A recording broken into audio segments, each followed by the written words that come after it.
घर के बाकी सारे कामों की तरह लॉन्ड्री भी एक ऐसा काम है जो हमें पूरी लाइफ साथ साथ करना ही होता है। तो चाहे हम एक वर्किंग वुमेन हैं या स्टे एट होम मॉम, हम अपना फेस इस काम से मोड़ ही नहीं सकती। हमें ये काम करना ही होता है। लेकिन स्पेशली विंटर्स में जब कोई काम करने को दिल ही नहीं करता तो वहां पर लॉन्ड्री करना तो ऐसे लगता है कि जैसे अब बस मौत ही आने वाली है। तो ऐसे में हम कैसे अपनी लॉन्ड्री रूटीन को हेक्टिक फ्री और लेस टाइम कंज्यूमिंग बना सकते हैं, आज की वीडियो में मैं आपके साथ शेयर करूंगी। कुछ बहुत अच्छे क्लीनिंग टिप्स शेयर करूंगी और ये भी बताऊंगी कि आप अपनी नॉर्मल वॉशिंग मशीन को कैसे एक ऑटोमेटिक वॉशिंग मशीन में चेंज कर सकते हैं। अस्सलाम वालेकुम, क्या हाल चाल है और कैसे हैं सब। सबसे पहला मेरा टिप ये है कि जब कपड़े वॉश करने लगे ना, तो कपड़े वॉश करने से पहले जो बच्चों की वाइट यूनिफॉर्म की शर्ट्स है ना, उनको देख लिया करें। अगर उनके ऊपर कोई पेंसिल या मार्कर या इवन परमानेंट मार्कर के भी निशान है ना, तो आपने सिंपली टूथपेस्ट लेना है। ज़रूरी नहीं है कि अगर आपके पास कोलगेट वाइट नहीं है तो आप नहीं लेंगे। मेरे पास अब रेड है, लेकिन देखें विद इन 2 सेकेंड ये जो निशान था वो ख़त्म हो गया है। तो मैं हमेशा ही जब भी बच्चों के लॉन्ड्री करने लगती हूँ ना, तो बच्चों के यूनिफॉर्म्स देख लेती हूँ। कोई अगर ऐसा निशान हो तो मैं इनको पहले ही साफ़ कर लेती हूँ। इससे जो मेरी लॉन्ड्री है ना, बच्चों के जो कपड़े हैं वो मुझे आसान हो जाता है वॉश करना। अब सेकंड चीज़ ये है कि हमने कपड़ों को वॉश करने के लिए सेग्रीगेशन तो करनी ही होती है। ऑब्वियसली ये एक टास्क लाजमी है जो हम सबको ही तकरीबन पता है। लेकिन जब भी आप मशीन में पानी डाल दें, मशीन में पाइप लगा दिए, उसके बाद ऑब्वियसली आपके पास टाइम है, तो उस टाइम को आपने कैसे यूटिलाइज़ करना है। ऐसे नहीं कि आप साथ साथ सेग्रीगेशन कर रही हैं और साथ साथ कपड़ों को डाल रही हैं, नहीं। जब आपने मशीन में पाइप लगा दिया है, आपके पास टाइम भी है, आपने 10 मिनट अगर मशीन में पानी फिल होने में लगते हैं तो आपने 10 मिनट में अपनी जितनी भी सेग्रीगेशन है कर लेनी है। यहाँ पर एक और इम्पॉर्टेंट टिप मैं आपको दूंगी। ब्लैक कपड़ा क्योंकि सर्दियों में बहुत ज़्यादा डस्ट को कैच करता है, तो इसको आपने सेग्रीगेशन करते वक्त ना, या कपड़ों को सीधा करते वक्त ब्लैक कपड़ों को सीधा नहीं करना बल्कि उनको उल्टा करना है।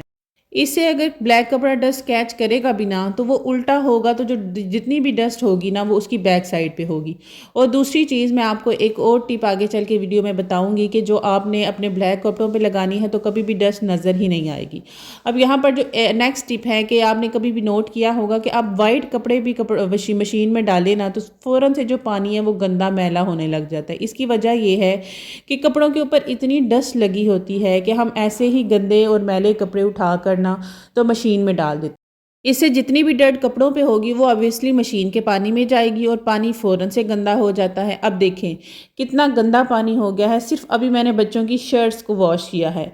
अब यहाँ पर जब आप बच्चों के कपड़े वॉश कर रही हैं या कोई भी कपड़े वॉश कर रही हैं ना, तो सोप, जो नॉर्मल सोप फेस वॉश वाला सोप होता है ना, वो आपने लेना है। जो भी आपके पास पुराना सोप बच जाए ना, आपने उसको फेंकना नहीं है।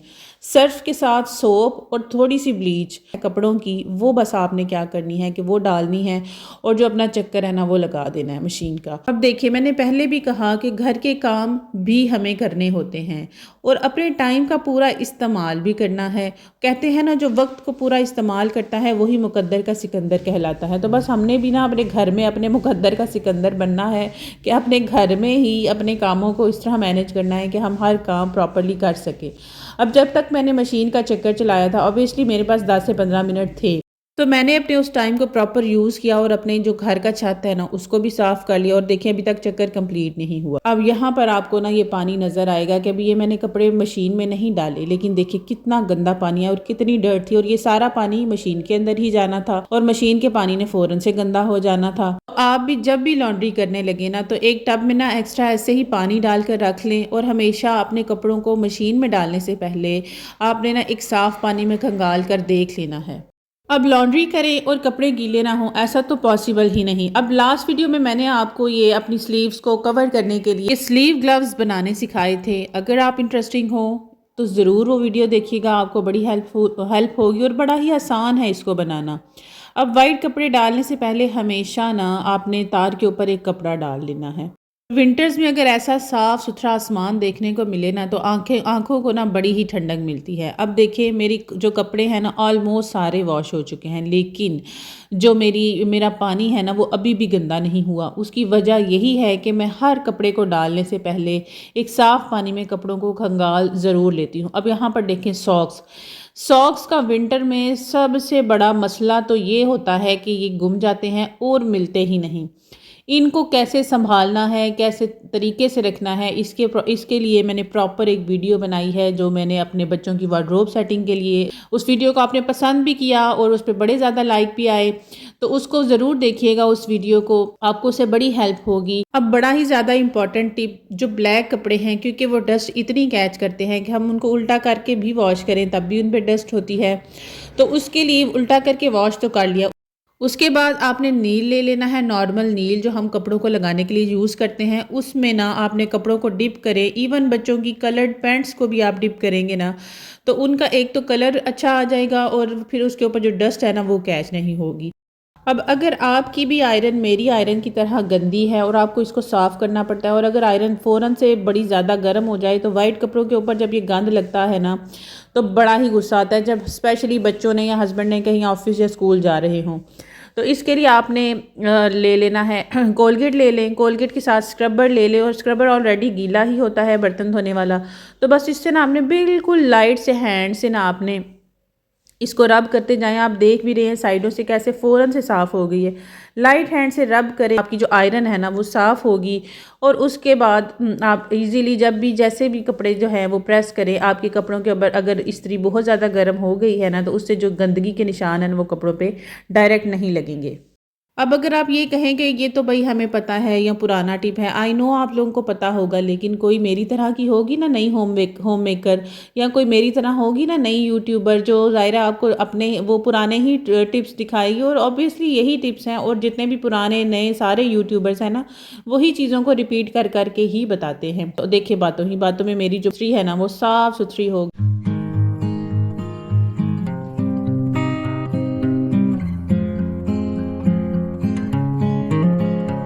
और अब इसके ऊपर मैंने सिंपली फॉइल पेपर लगा लेना है।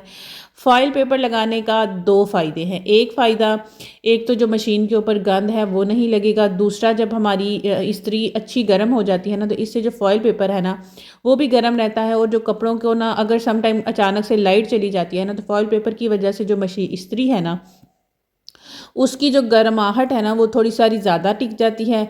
तो इससे फिर आप अगर बिजली जाने के बावजूद भी ना फ़ौरन से कपड़ों को ना एटलीस्ट चाहे माड़ा माड़ा ही सही इस्त्री ज़रूर कर लेते हैं। तो बस जो है अब इसके ऊपर फॉइल पेपर लपेटेंगे। फॉइल पेपर का भी इजी ही तरीका है, पकड़ के काट के तो इसकी साइडों पे लपेट दें। लेकिन अब साइडों पे लपेटने के बाद भी ये टिकेगा कैसे?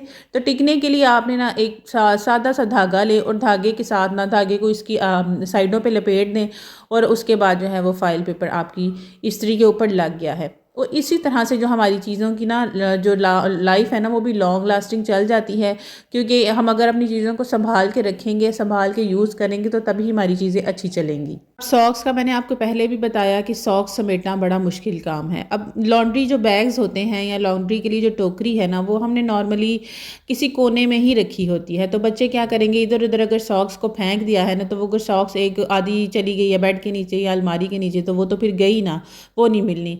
तो इसके लिए मेरे पास ये मेरे बच्चों का ना पुराना बैग पड़ा है, मैं इसी को यूज़ करती हूँ और हमेशा इसी में ना मैंने अपने जो बच्चों की सॉक्स है ना वो रखती हूँ। इवन मेरी अपनी भी जो पर्सनल स्टाफ है, लाइक फॉर एग्जांपल मेरी ब्राज या कोई भी इस तरह की पैंटीज़ है ना तो वो भी मैं इसमें डाल देती हूँ। और इनको वॉश करना, ये वॉशेबल कपड़ा है तो मैं इसी को पकड़ के अपनी बच्चों की जो सॉक्स हैं इसमें डालती हूँ और वॉश कर लेती हूँ। तो बस जी फ्रेंड्स, आज के लिए बस इतना ही। उम्मीद करती हूँ आपको मेरी आज की वीडियो पसंद आई होगी। पसंद आई है तो चैनल को लाइक शेयर और सब्सक्राइब ज़रूर कीजिएगा।